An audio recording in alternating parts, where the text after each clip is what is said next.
Hello everyone, and thanks for tuning in.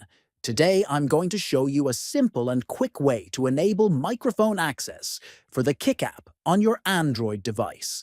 This is essential if you want to use voice chat or any audio features within the app. Let's get started. First, locate the Kick app icon on your home screen. Next, press and hold the Kick app icon until a small menu appears on your screen. From the menu, tap on App Info. After that, find and select Permissions. Now, look for Microphone in the list of permissions. Finally, choose the option that says Allow only while using the app to enable microphone access securely. And that's it. You have successfully allowed the Kick app to use your microphone only while the app is open. This keeps your privacy intact while enjoying all the app's features.